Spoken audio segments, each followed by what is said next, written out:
रात का 1 बज रहा था। मध्य प्रदेश के एक छोटे से स्टेशन पर एक ट्रेन आकर रुकती है। उस समय उसमें से राजू अपनी आंखें मलते हुए नीचे उतरता है और देखता है कि पूरा स्टेशन खाली पड़ा हुआ है। राजू को ये देखकर ज़्यादा हैरानी नहीं होती, क्योंकि वो जानता था कि ये छोटा स्टेशन है और यहाँ रात के समय इक्का दुक्का ट्रेन ही रुकती है। और वो ये भी जानता था कि अब उसे घर जाने के लिए कोई ऑटो रिक्शा बड़ी ही मुश्किल से मिलेगा। फिर उसके बाद राजू जैसे ही स्टेशन से बाहर आकर देखता है तो वहाँ कोई भी ऑटो रिक्शा नहीं होता। अब राजू को अपने घर तो जाना ही था। राजू पैदल ही अपने घर की ओर निकल जाता है। राजू का घर स्टेशन से लगभग 4 किलोमीटर दूरी पर है। राजू चलते चलते अब जंगल के पास आ गया था, क्योंकि उसके गांव जाने के लिए एक ही रास्ता था जो कि जंगल से होकर गुजरता था। राजू कुछ ही आगे गया था कि तभी उसे अपने आगे से एक बूढ़ी औरत आते हुए दिखाई देती है। वो बूढ़ी औरत राजू के पास आकर उसकी बगल से निकलकर आगे की तरफ चली जाती है और राजू के पीछे जाकर रुक जाती है। पर राजू इस पर ज़्यादा ध्यान नहीं देता। राजू अभी थोड़ा सा आगे गया था कि उसे लगता है कि कोई उसके पीछे आ रहा है और राजू पीछे मुड़कर देखता है। उसने देखा कि बूढ़ी औरत उसके पीछे पीछे चल रही थी और उस बुढ़िया ने अपना सर नीचे की ओर कर रखा था। राजू को ये देखकर बड़ा अजीब लगता है और राजू अपने चलने की स्पीड तेज कर लेता है। जैसे ही राजू तेज चलने लगता है, वैसे वैसे वो बुढ़िया भी तेज चलना शुरू कर देती है। राजू अब थोड़ा घबराने लगता है।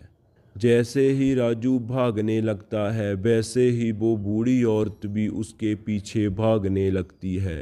राजू वो बूढ़ी औरत को अपने पीछे भागता देखकर काफ़ी घबरा जाता है। राजू ने भागते भागते अब जंगल भी पार कर लिया था। जंगल पार करते ही राजू को कुछ लोग खेत में बैठे हुए आग तपाते नजर आ रहे थे। राजू उस बूढ़ी औरत से बचने के लिए उन लोगों के पास जाकर बैठ जाता है और अपने पीछे की ओर मुड़ बूढ़ी औरत को देखने की कोशिश करने लगता है। पर राजू को अब वो बूढ़ी औरत कहीं भी दिखाई नहीं देती। जब राजू को वो औरत नहीं दिखाई देती तो राजू एक ठंडी सांस लेता है और राजू कुछ देर वहीं पर बैठकर आग तपाने लगता है। राजू को वहाँ बैठे बैठे 4-5 मिनट हो गए थे, पर अभी तक जितने भी लोग बैठकर आग तपा रहे थे उनमें से किसी ने भी अभी तक एक शब्द तक नहीं बोला था। अक्सर कभी भी गांव में कुछ लोग एक साथ बैठे होते हैं तो कुछ ना कुछ बात ज़रूर करते रहते हैं, और यही बात राजू को बड़ी अजीब लग रही थी। इनमें से कोई भी कुछ नहीं बोल रहा था और सबने अपने सर नीचे की ओर करे हुए थे। राजू अब सबकी चुप्पी तोड़ते हुए बोलता है, आज कुछ ज़्यादा ही ठंड है ना? पर कोई भी उसकी बात का जवाब नहीं देता। सब अपना चेहरा ऊपर की ओर करने लगते हैं। जैसे ही राजू उन सब का चेहरा देखता है तो उसका दिल सहम जाता है। उसका दिल इतनी तेजी से धड़क रहा था मानो जैसे अभी के बाहर आ जाएगा। राजू ने देखा कि उन सब की आंखें नहीं थी और सबके चेहरे काले पड़े हुए थे। राजू घबरा के एकदम से उठता है। वो वहाँ से भाग ही नहीं पा रहा होता है। वो वहाँ से भाग नहीं पाता क्योंकि उसके सामने वह बूढ़ी औरत खड़ी थी और उसके चेहरे पर एक भयानक हंसी थी। तभी वो बूढ़ी औरत उसके पास आने लगती है। पास आते ही कुछ बड़बड़ा रही थी और वो राजू के पास आकर राजू का गला दबाने लगती है।